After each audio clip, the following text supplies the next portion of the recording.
Excellente fin d'après-midi à toutes et à tous. Bienvenue sur Maritima pour votre rendez-vous avec le bar des supporters. Toute l'actualité de et autour de l'Olympique de Marseille en ce milieu de semaine avec Jacques Bail. Salut mon Jaco, belle coupe.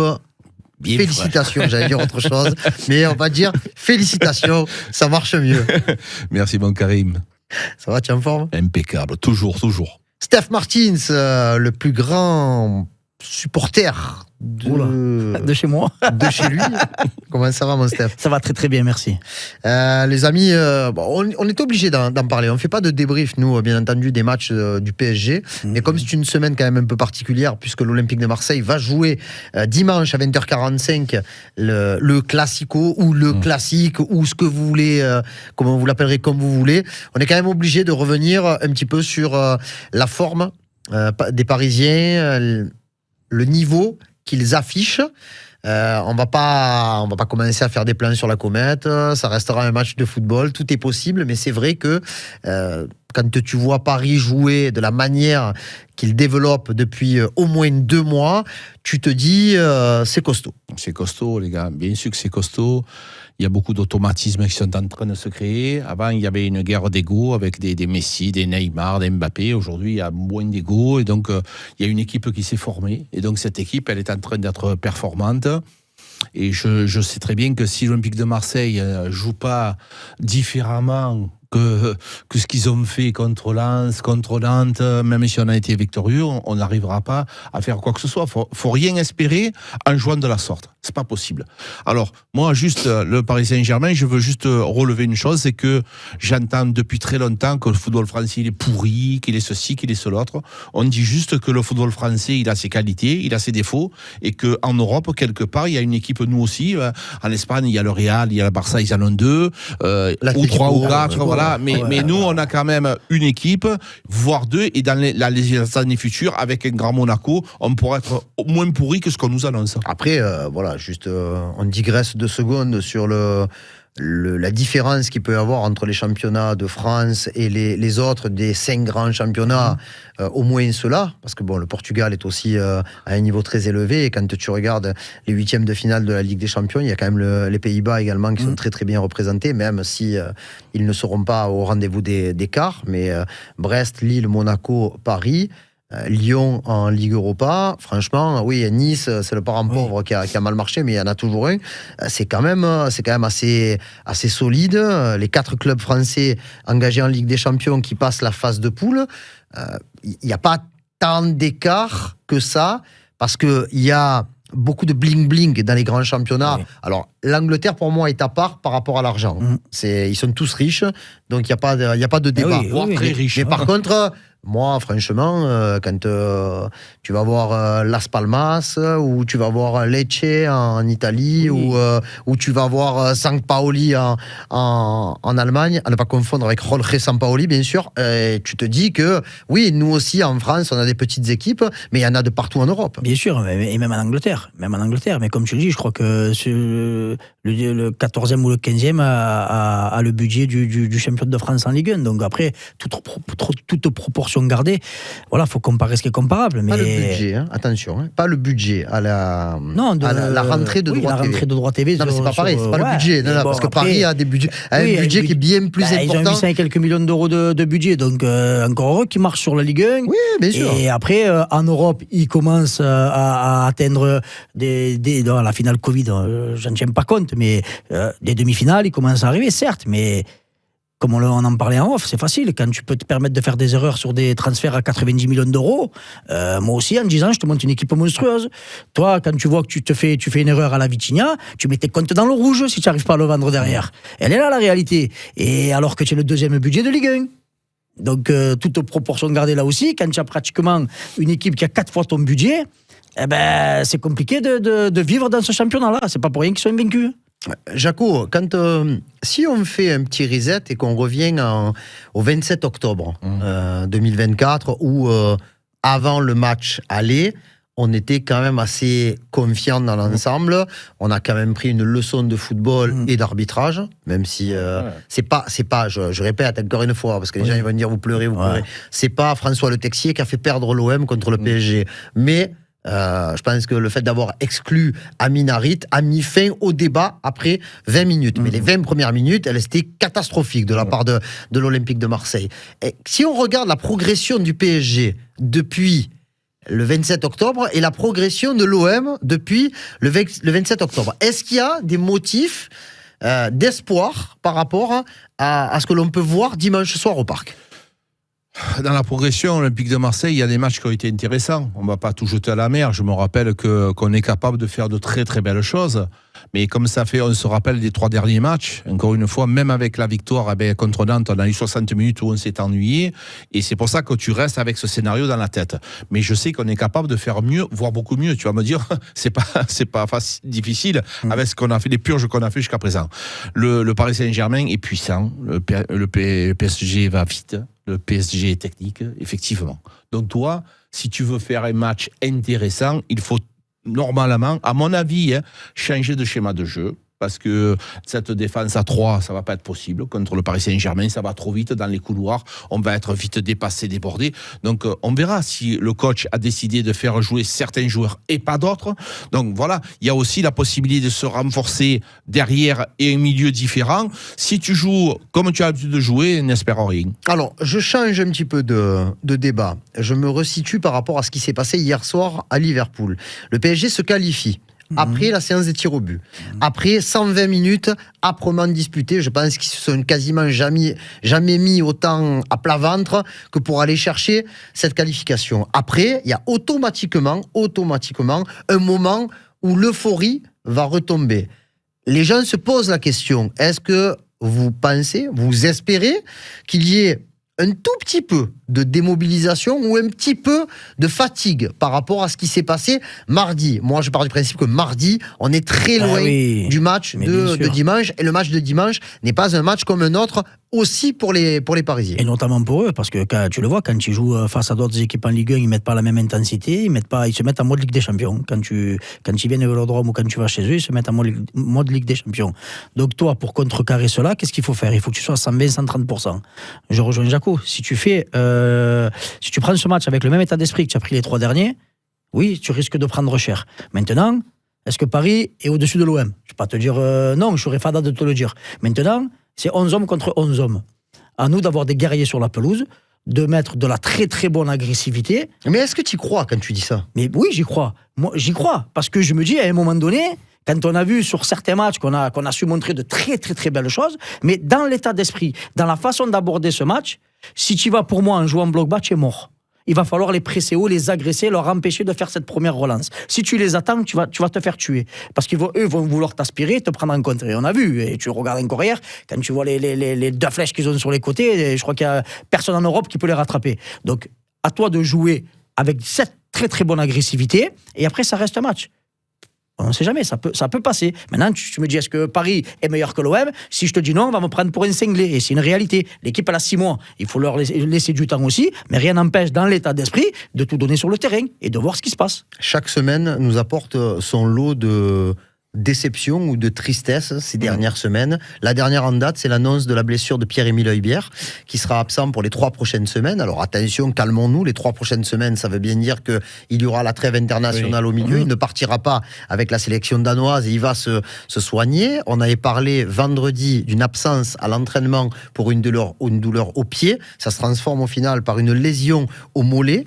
Le mollet, qui est la maladie du siècle dans le vestiaire de l'Olympique de Marseille, parce qu'il y en a, je parle de Harit, Kondogbia, on a eu une petite alerte pour Luis Felipe, Eli Wahi avait eu des petits soucis au mollet. Là, autour de Pierre-Emile Højbjerg, on peut rien lui reprocher. Il a quasiment raté aucun match depuis le début de la saison.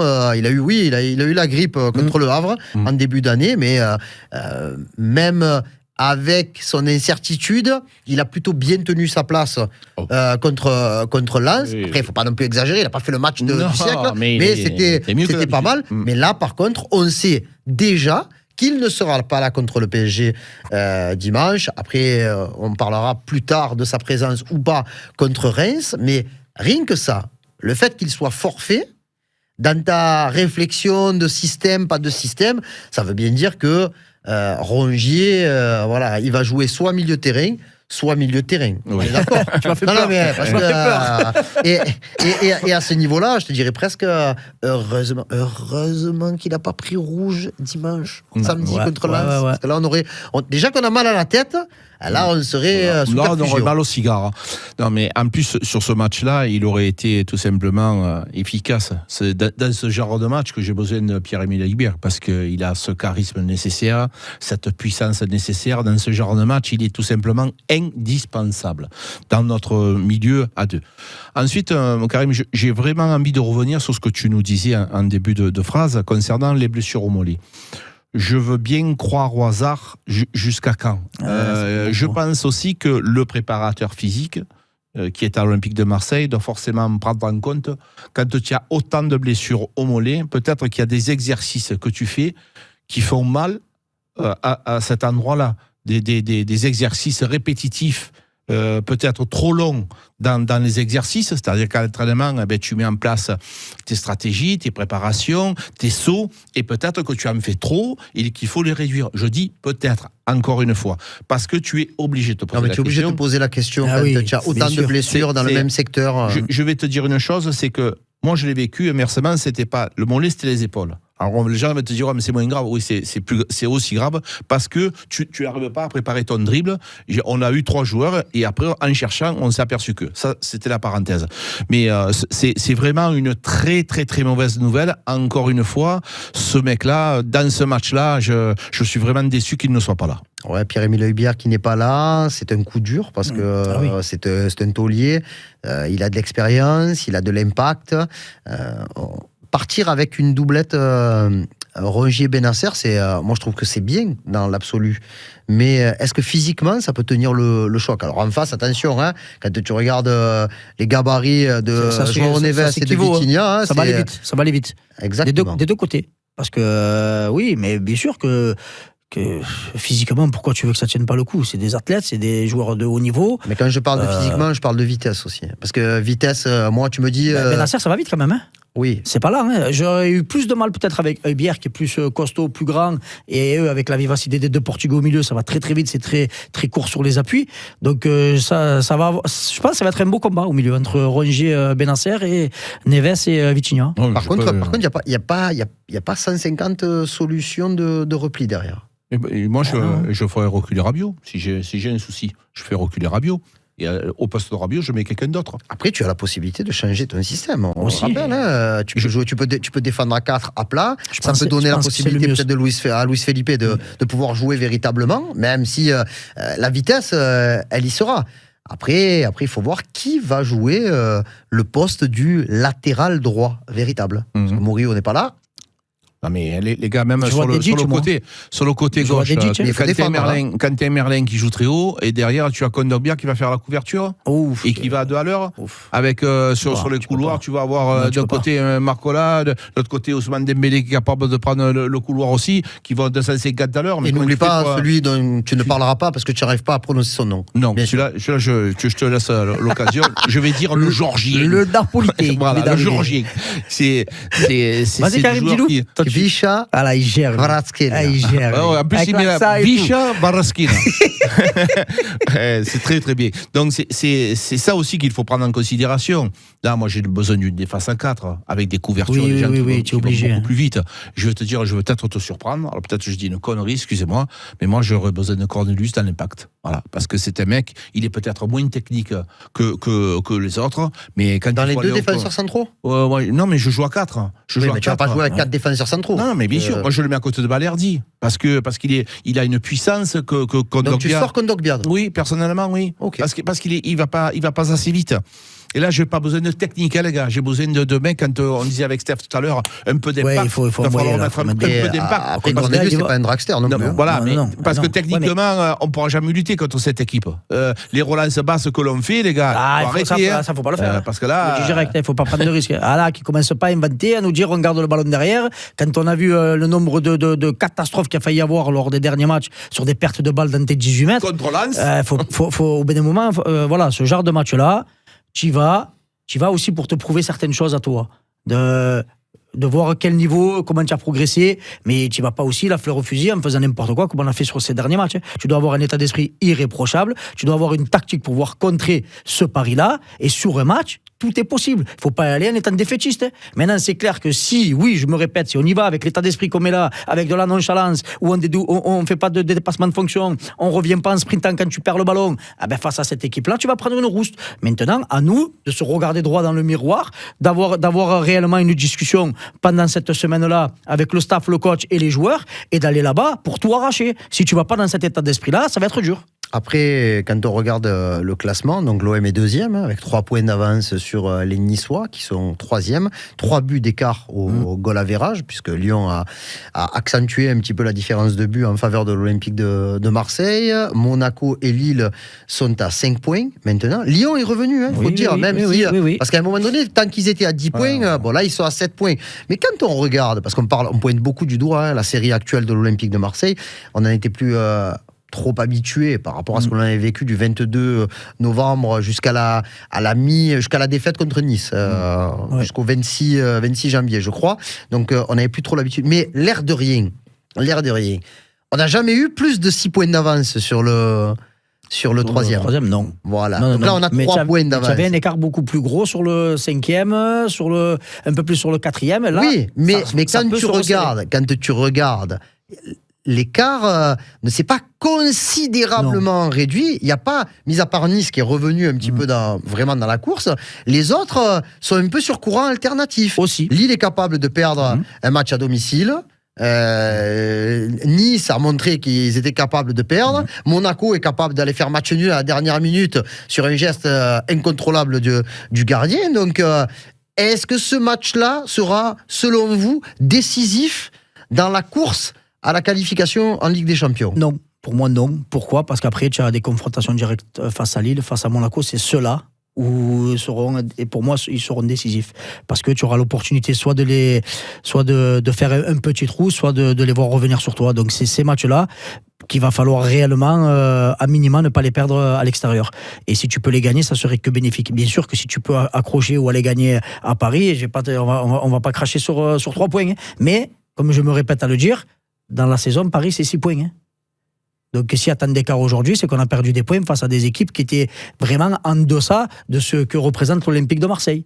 Donc, pour l'instant, on n'en a perdu que 3 contre Paris. Eh oui, ne pas tout mettre sur ce match-là. Certes, par rapport à l'historique, par rapport à l'agressivité qu'il doit avoir sur ce terrain-là, la bonne agressivité, pour aussi te dire, est-ce qu'on peut, dans 2 ans, 3 ans, avec un projet ambitieux, en renforçant réellement ton effectif-là, atteindre cet objectif-là? Oui, bien sûr. Mais pour ça, il faut tout mettre. Quand tu es sur ce fameux rectangle vert, il faut jouer à 130-140%, et pas que contre Paris. Au match aller, on voyait, c'est la première année qu'on se dit finalement cette année il y a moins d'écart. On pensait qu'il y avait moins d'écart en se disant Paris Saint-Germain cette année on peut l'accrocher, on peut ci, on peut là. Oui, on a accroché rien du tout. On a accroché les médailles dans la chambre et on a perdu 3-0. Donc effectivement, prise de conscience d'un manque d'impact, prise de conscience d'un manque de qualité. Moi, je ne vois pas gagner, ou je ne vois pas faire un résultat. Après, par contre, comme disait Steph, il y a les confrontations directes. Ce que j'ai envie de te dire, c'est que j'ai pas envie de les perdre. C'est tout. C'est-à-dire que même si je ramène un match nul de Lille et de Monaco, je suis preneur. Voilà, ces matchs-là, il va pas falloir les perdre. Mais à un moment donné, quand tu ne peux pas les gagner, il faut savoir partir avec un nul. Tu vois, moi, et encore une fois, les gars, il faut savoir une chose, on a le rôle facile. C'est le rôle le plus facile. C'est-à-dire qu'on est les critiqueurs. Quand ça va bien, on est content. Et quand ça va pas, on dit ce qu'il aurait fallu faire. Quand ça va bien, on le dit aussi. Non, mais ce que je veux dire, c'est que moi, personnellement, on donne des solutions, alors que peut-être, avec notre solution, on en prend plus. Tu en prends plus de buts. Donc, si tu veux, je me mets aussi dans la tête du coach. Je dis, ouais, les gars, vous avez toujours raison. Et oui, nous, on peut pas se tromper.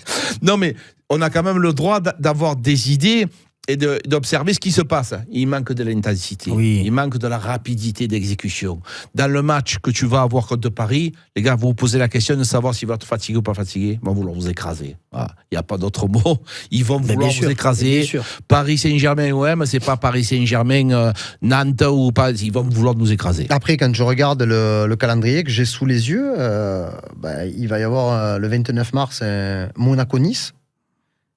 Nice qui ira également au PSG à l'occasion des matchs retour. Donc quand on regarde le calendrier de Monaco, mis à part le Monaco-Nice et le Monaco-Marseille qui n'est pas neutre, il y aura aussi, avant-dernière journée de Ligue 1, un Monaco-Lyon. Et quand je regarde le calendrier de Lille, donc on n'oublie pas qu'il y a Lille-Marseille, bien entendu, mais il y aura aussi un Lyon-Lille.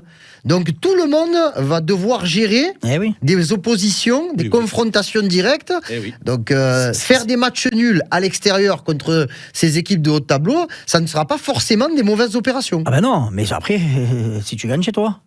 Parce que bien sûr, non, mais c'est la si base. Tu fais des contre-performances comme face à Auxerre, face à Strasbourg, face à Reims, tu en veux des équipes qui, soi-disant, tu devais les écraser et au final, tu en as perdu des points. Donc c'est ça. C'est pour ça que je dis souvent, je me répète là-dessus, ça reste que 3 points.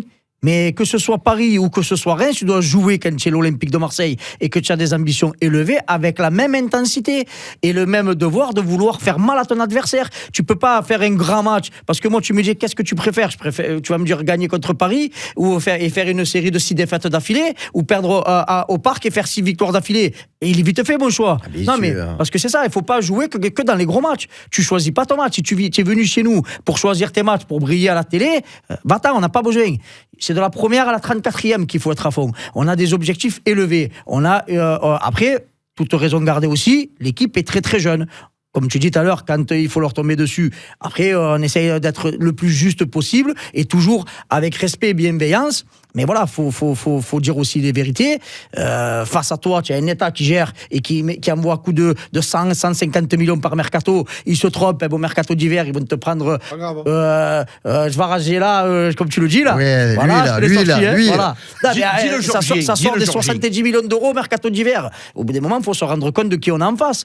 Mais c'est pas une excuse. Ce n'est pas une excuse. Voilà, à toi de tout mettre sur le terrain et après on verra ce qui se passe dimanche. Allez, gardons-en un peu sous la chaussure, parce qu'il y a encore 2 émissions importantes à faire avant ce match entre le PSG et l'OM, où on aura beaucoup de plaisir avec Jaco d'être dans la tribune de presse du Parc des Princes pour vous faire vivre cette soirée. Steph sera en plateau avec Enzo notamment. On se donne rendez-vous demain parce qu'on a un joli rendez-vous. On fera une émission un peu plus longue que d'habitude. On sera chez notre partenaire Nissan Marseille à l'Estac. Donc bien entendu, ceux qui veulent venir nous voir et pourquoi pas échanger, c'est avec un grand plaisir. On essaie de vous proposer certaines choses. On devrait avoir Florian Thauvin avec nous par téléphone. C'est celui qui a marqué le dernier but d'une victoire de l'OM au Parc des Princes. Donc demain de 18h à 19h chez notre partenaire Nissan Marseille l'Estac. Excellente soirée à toutes et à tous. On reparle de tout ça demain dans le BDS version spéciale.